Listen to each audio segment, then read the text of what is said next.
Hello दोस्तों, math भी Satish sir में आप सभी का स्वागत है। जैसा कि दोस्तों आप जानते हैं, अभी हम लोग एचसीएफ एलसीएम पढ़ रहे हैं। एचसीएफ का सारा पार्ट हम लोग पढ़ चुके हैं, अब एलसीएम का पार्ट हम लोग पढ़ रहे हैं।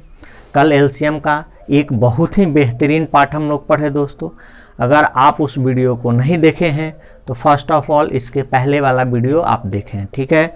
वहाँ पर अच्छे क्वेश्चन को हम लोग डिवीजन मेथड से ऑप्शन के सहारे कैसे क्वेश्चन बनता है वो क्वेश्चन बनाने के लिए हम आपको सिखाने का प्रयास किए हैं।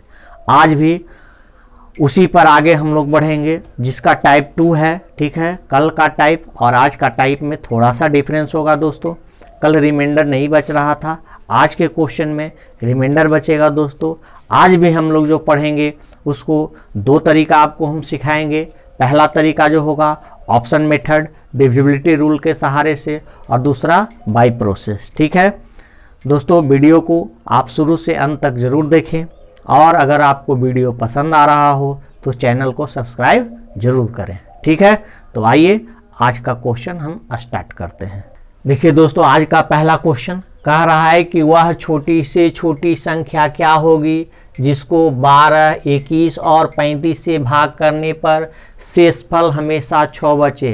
कल का जो हम लोग टाइप पढ़े थे दोस्तों, वहाँ पे कोई रिमाइंडर नहीं बचना था, ठीक है।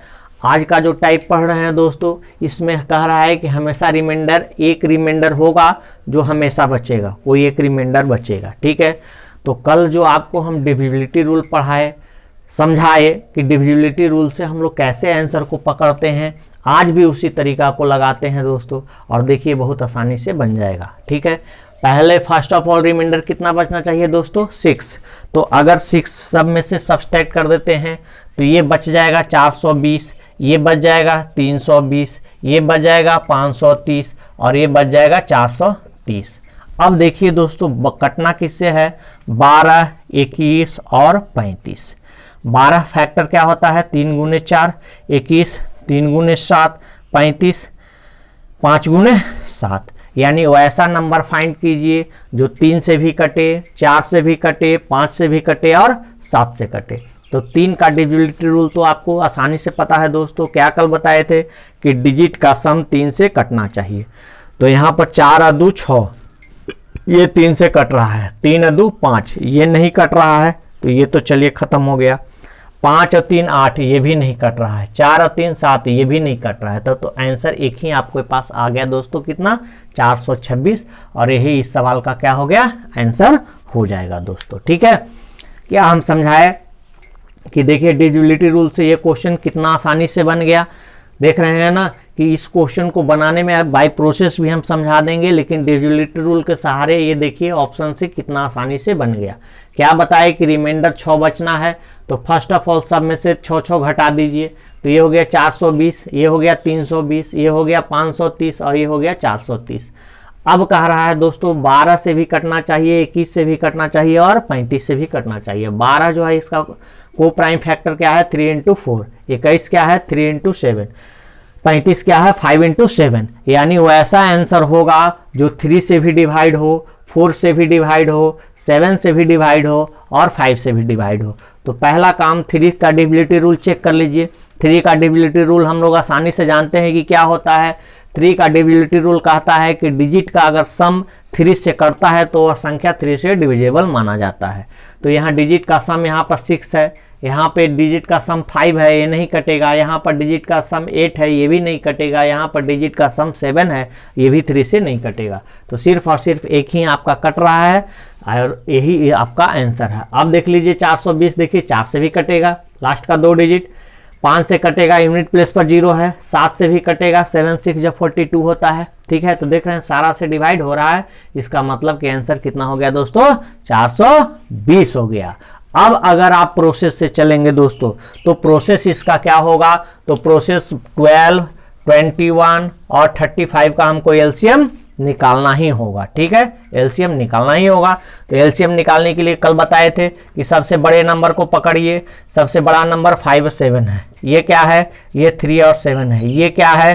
3 और 4 है, ठीक है। अब दोस्तों देख लीजिए आप, हम लोग क्या करते हैं कि आप देखते हैं कि इसका क्या क्या फैक्टर यहाँ पे उपलब्ध नहीं है। तो ना इसका 3 उपलब्ध है और ना 4 उपलब्ध है, तो इसका मतलब कि 3 गुने 4 करना पड़ेगा दोस्तों, ठीक है। अब इसका देख लीजिए कि 3 और 7 है, तो यहाँ 3 भी आ चुका है और 7 भी आ चुका है, ठीक है। तो इसका मतलब है कि एलसीएम जो हमारा होगा वो क्या होगा, 35 इंटू 12, 12 पच्चे 60 और 12 तिहाई 36 और 6 42, कितना हो गया 420, ये एलसीएम आया।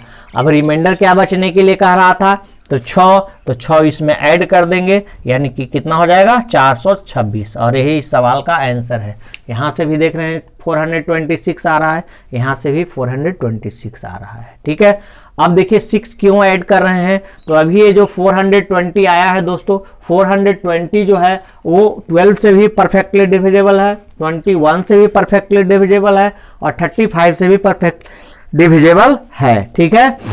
तो पूरा पूरा कट जाएगा। तो क्वेश्चन कहता है कि 6 रिमाइंडर बचना चाहिए, तो जब ये 6 अधिक होगा तब ना 6 रिमाइंडर बचेगा, और जब 6 अधिक नहीं होगा तो रिमाइंडर 6 कहां से बचेगा। तो इसलिए 420 में क्या कर दिए, 6 ऐड कर दिए और हमारा आंसर कितना हो गया 426।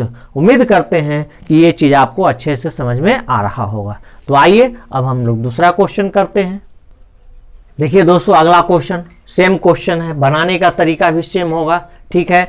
अगर आप इस कंसेप्ट को सीख जाते हैं दोस्तों, तो इस टाइप के जितने भी क्वेश्चन होंगे आप उसको देखते हुए आसानी से बना सकते हैं। और वो सिर्फ क्या होगा दोस्तों, डिविजिबिलिटी रूल, ठीक है ना।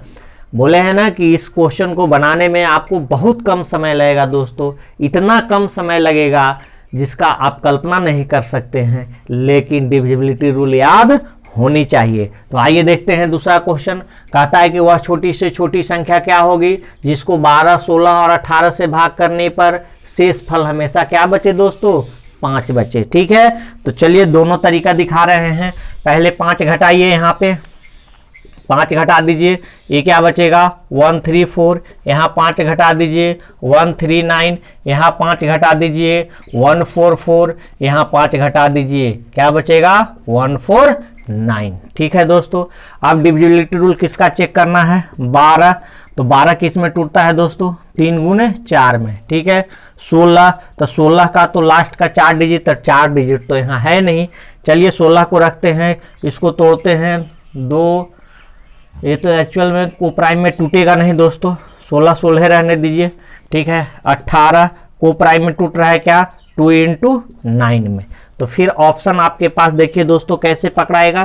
तो इसका मतलब है कि 3 और 9 का डिविजिबिलिटी रूल चेक करना है। तो 3 से कौन कट रहा है, तो देखिए 4 3 7 और 1 8, ये तो न 3 से कटेगा और न 9 से कटेगा, तो ये भी कैंसिल। आइए 9 3 12 1 13, ये भी कैंसिल। 4 4 8 1 9, यही कट रहा है। 9 4 13 1 14, ये भी नहीं कटेगा। तो देख रहे हैं आंसर कितना आ गया, आंसर हमारा आ गया 149, ठीक है ना। कैसे आप देख रहे हैं 16 से ही कटता है ना, 16 से ही कटता है, 9 से भी कटेगा, 4 से भी कटेगा, सबसे कट रहा है। तो आंसर आपका क्या आ गया 144। देख रहे हैं कहीं भी एलसीएम निकालना पड़ रहा है, नहीं एलसीएम निकालना पड़ रहा है। तो अब आपको जाके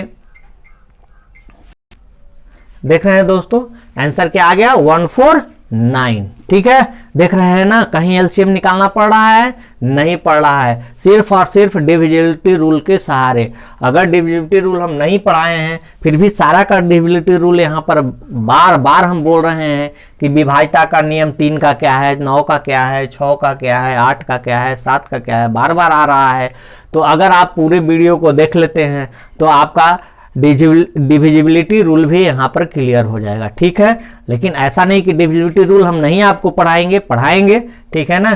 तो आइए अब इस क्वेश्चन का हम प्रोसेस देखते हैं। प्रोसेस तो वही होगा दोस्तों कि हम लोग को एलसीएम फाइंड करना होगा। किसका एलसीएम फाइंड करेंगे, तो 12, 16 और 18 का। कैसे फाइंड करते हैं, तो बताए थे कि सबसे जो बड़ा होगा उसको पकड़ लीजिएगा, उसका फैक्टर क्या क्या आ रहा है। तो देखिए ये जो टूटेगा किस में टूटेगा, तो 2 इंटू 9 में टूटेगा। 12 का फैक्टर क्या होता है दोस्तों, तो 2 इंटू 3 होता है। 16 का फैक्टर क्या होता है, 4 इंटू 4 होता है, ठीक है।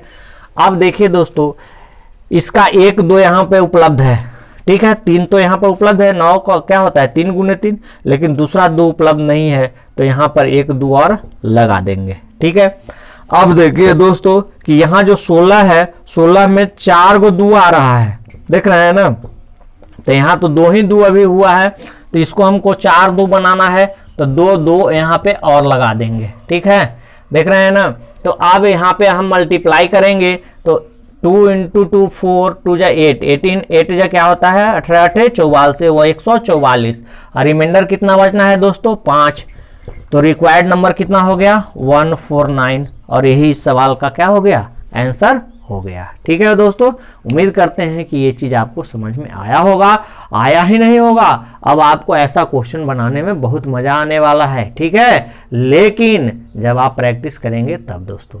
तो आइए अब हम लोग नेक्स्ट क्वेश्चन देखते हैं। देखिए दोस्तों, बहुत ही अच्छा क्वेश्चन है। ठीक है, कहता है कि 6 अंकों की वह छोटी से छोटी संख्या क्या होगी जिसे 4 6 10 और 15 से भाग करने पर शेषफल हमेशा 2 बचे। दोस्तों क्वेश्चन सेम, बनाने का तरीका सेम। अब देखिए 6 अंकों की वह छोटी से छोटी संख्या बोला है, तो 6 अंकों की छोटी से छोटी संख्या क्या होता है आप जानते होंगे। 1 अंक की छोटी संख्या क्या होता है 1 होता है। 2 अंक की छोटी संख्या क्या होता है 10, 10 से 2 अंक की 2 डबल डिजिट नंबर शुरू होता है। 3 अंकों की छोटी संख्या 100, 100 से शुरू होता है। तो उसी प्रकार 6 अंकों की छोटी संख्या है, तो 1 पर 5 जीरो तो होगा। ठीक है, यानी 6 डिजिट की संख्या होनी चाहिए। आप देख रहे हैं कि रिमाइंडर 2 है, फिर इसको हम डिविजिबिलिटी रूल से बहुत आसानी से बना सकते हैं दोस्तों। रिमाइंडर 2 इसमें से घटा दीजिए, क्या बच जाएगा 1 0 0 1 8 बचेगा। 2 यहाँ से घटाते हैं 1 0 0 1 6 बचेगा। 2 यहाँ से घटाते हैं 1 0 0 2 0 बचेगा। और एक ऑप्शन है ज्ञात नहीं किया जा सकता है। ठीक है, तो यही 3 ऑप्शन है मेरे पास। अब डिविजिबिलिटी रूल चेक करना है 4 का, 6 का, 10 का और 12 का। ठीक है, सॉरी 15, किसका 15, तो 15 3 और 5 कटना चाहिए, ये 2 और 3 कटना चाहिए। तो 3 का पहले तो देख लीजिए कि 3 का डिविजिबिलिटी रूल कौन कौन फॉलो कर रहा है। तो 8 1 9 1 10, तो ये तो नहीं हो सकता है। ठीक है, 6 1 7 1 8, ये भी नहीं हो सकता है। 2 1 3, यही एक आंसर हो सकता है। ठीक है, अब आप चेक करके देख लीजिए कि सबसे कट रहा है कि नहीं। तो ये 2 से तो कटेगा, 3 से भी कट रहा है, 4 का है, 4 का लास्ट 2 डिजिट कटना चाहिए, 4 से भी कट रहा है। 10 इकाई अंक पर 0 होना चाहिए, 10 से भी कट रहा है। 15 3 से तो कट ही रहा है और 5 से भी कट रहा है, क्योंकि यूनिट प्लेस पर 0 है। इसका मतलब है दोस्तों कि आंसर हमारा क्या हो गया 10022। देख रहे हैं डिविजिबिलिटी रूल से कितना आसानी से बन रहा है। और ऐसे प्रोसेस, एक क्वेश्चन का हम प्रोसेस दिखा देते हैं। पहला काम हम लोग को एलसीएम तो निकालना ही होगा, 4 6 10 और 15 का एलसीएम निकालना होगा। ठीक है, एलसीएम बोले कि हमेशा बड़ा वाला पकड़िएगा, इसको पकड़ लिए 15। 15 3 और 5 का फैक्टर है दोस्तों। यहाँ 4 में 2 2 आता है, यहाँ एक भी 2 उपलब्ध नहीं है, तो 2 2 लगा दिए।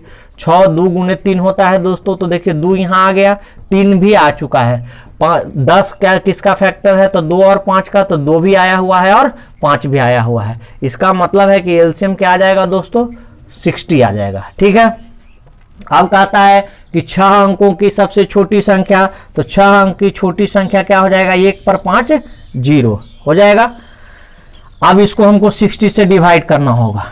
ठीक है, 60 से डिवाइड करेंगे 1 बार में जाएगा, देखिए कितना लंबा होने वाला है। अभी 400 हो गया, 6 बार में जाएगा, 6 6 36 360, फिर 40, फिर ऊपर से एक 0 आएगा, फिर 6 6 36, फिर 0, फिर 0 आएगा, फिर 6 6 36।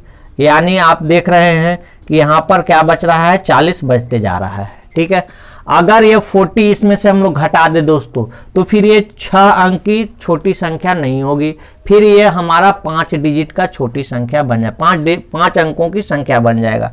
तो इसका मतलब है कि इसमें हमको कुछ ऐड करना पड़ेगा। तो देखिए ये 40 है, इसको 60 करने के लिए कितना ऐड करना पड़ेगा 20, तो नंबर बन जाएगा 1 पर 5 0 तो रहेगा ही रहेगा, इसमें 20 ऐड कर देंगे तो हो जाएगा 10020।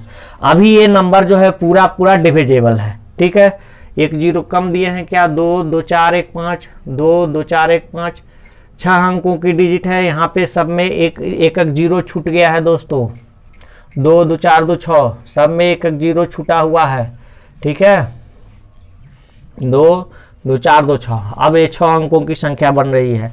अब यहाँ पे रिमाइंडर भी 2 बचा है, तो इसका मतलब है कि हमारा आंसर 1000222 आएगा, ठीक है। आंसर क्या आएगा? 1000022, ठीक है। तो देखिए प्रोसेस से इतना करना पड़ेगा। ये पहला इस टाइप का क्वेश्चन था, इसलिए प्रोसेस बता दिए। अगले क्वेश्चन में हम प्रोसेस नहीं बताएंगे, ठीक है, लेकिन प्रोसेस आपका यही होगा। इसलिए सबसे आसान तरीका जो सिखा रहे हैं दोस्तों, उसी से बनाने का प्रयास कीजिए, ठीक है। फिर आपको एलसीएम और एचसीएफ चैप्टर बनाने में इतना मजा आएगा दोस्तों कि आप इसको चैप्टर को जब भी बनाने बैठिएगा तो मेरा तरीका जरूर आपको याद आएगा, ठीक है। तो आइए अब इससे रिलेटेड हम अगला क्वेश्चन करते हैं। देखिए दोस्तों सेम क्वेश्चन है, ठीक है। कहता है कि 6 अंकों की वह छोटी से छोटी संख्या क्या होगी जिसे 5, 8, 12, 16 और 20 से भाग करने पर शेष हमेशा 3 बचे। तो जो तरीका हम आपको सिखाए दोस्तों, बस आप डिविजिबिलिटी रूल के सहारे से क्वेश्चन को बनाने का प्रयास करें और जो तरीका हम सिखा रहे हैं उस पर आप ध्यान दें। अब देखिए दोस्तों कहता है कि 3 शेष बचे, तो 3 चलिए यहाँ से माइनस कर लेते हैं, 100880 बचेगा। 3 यहाँ से भी माइनस कर लीजिए, 100883 बचेगा। 3 यहाँ से ही माइनस कीजिए दोस्तों, 10080 बचेगा। और 3 यहाँ से ही माइनस कर लीजिए, 190080 बचेगा, यही बचेगा। अब देखिए डिवाइड होना है किससे? 5 से, 8 से, 12 से और 16 से और 20 से। तो 20 का मतलब 4 और 5 से कटना चाहिए, 16 तो 16 रहेगा, 12 3 गुने 4 से कटना चाहिए। तो अब देखिए कि पहला तो 3 का डिविजिबिलिटी रूल चेक कीजिए दोस्तों कि 3 से कौन कटेगा। तो 8 और 8 16 1 17, इसका मतलब 3 से ये नहीं कटेगा। 8 और 8 16, 3 19 1 20, ये भी नहीं कटेगा। 8 1 9, ये कट रहा है। 9 1 10 8 18, ये भी आपका 3 से कट रहा है दोस्तों, ठीक है। 3 से हमारा कट रहा है, 3 से भी कट रहा है। तो अब ऑप्शन 2 मेरे पास ऑप्शन फिलहाल बच रहा है दोस्तों। तो आइए अब चेक करते हैं कि 5 से कौन कटेगा, ठीक है। तो 5 से भी सारा कट रहा है, 4 से भी सारा कट रहा है। इसका मतलब अब 16 से कटने वाला कौन होना चाहिए? तो 16 का लास्ट 4 डिजिट कटने वाला होना चाहिए दोस्तों। तो 16 का लास्ट 4 डिजिट कटने वाला होना चाहिए। तो 16 से ये भी कट रहा है। लेकिन दोस्तों देखिए क्या बोला है कि 6 अंकों की वह छोटी से छोटी संख्या। तो 6 अंकों की छोटी से छोटी संख्या, तो देखिए 1000080 आ रहा है, यानी आंसर क्या हो जाएगा? सी हो जाएगा। और यही इस सवाल का क्या हो जाएगा दोस्तों? आंसर हो जाएगा, ठीक है। अब आप कहेंगे कि ये क्यों नहीं होगा? तो देखिए यह 6 अंकों की छोटी से छोटी संख्या नहीं है, ठीक है ना। ये इससे ये छोटा ये है, ये भी आपका देखिए डिविजिबिलिटी रूल तो ये भी सारा का फॉलो कर रहा है, लेकिन इससे छोटा ये है तो इसलिए छोटी पूछा है। तो हमारा आंसर क्या हो गया दोस्तों? 100083, ठीक है। देख रहे हैं ना, हमको कोई एलसीएम निकालने की आवश्यकता नहीं है दोस्तों। तो इस टाइप के क्वेश्चन को कल भी जो हम पढ़ाए, आप देखें सारा क्वेश्चन डिविजिबिलिटी रूल से बना। आज भी जो पढ़ाए देख रहे हैं, बहुत अच्छे अच्छे क्वेश्चन को हम कितना आसानी से सिखा दे रहे हैं, ठीक है। तो उम्मीद करते हैं कि ये चीज़ अब आप घर में बनाएंगे तो इससे ज़्यादा मजा आएगा दोस्तों, क्योंकि बिना प्रैक्टिस के ये चीज़ आप सीखेंगे नहीं। प्रैक्टिस बहुत ज़रूरी है। तो आज हम इतना आपको पढ़ाए, घर में जाके प्रैक्टिस करें, ठीक है। एलसीएम एचसीएफ चैप्टर पलटें, बुक हो, किसी का नोट्स हो, पीडीएफ हो किसी का, आप देखिए इस टाइप के क्वेश्चन को निकाल के किसी भी एग्जाम का क्वेश्चन पूछा गया हो इस टाइप का, आप उसको बना के देखिए, एकदम सेकंड में आंसर आएगा दोस्तों, ठीक है। उम्मीद करते हैं कि ये वीडियो आपको बहुत पसंद आया होगा, ठीक है। फिर हम लोग कल अगले वीडियो में इसी टाइप का, बस तो वहाँ पे टाइप चेंज होगा दोस्तों, क्वेश्चन बनाने का तरीका सेम होगा, सिर्फ क्वेश्चन पूछने का तरीका बदलेगा। तो कल हम लोग अगले वीडियो में मिलते हैं, तब तक के लिए ओके, थैंक यू।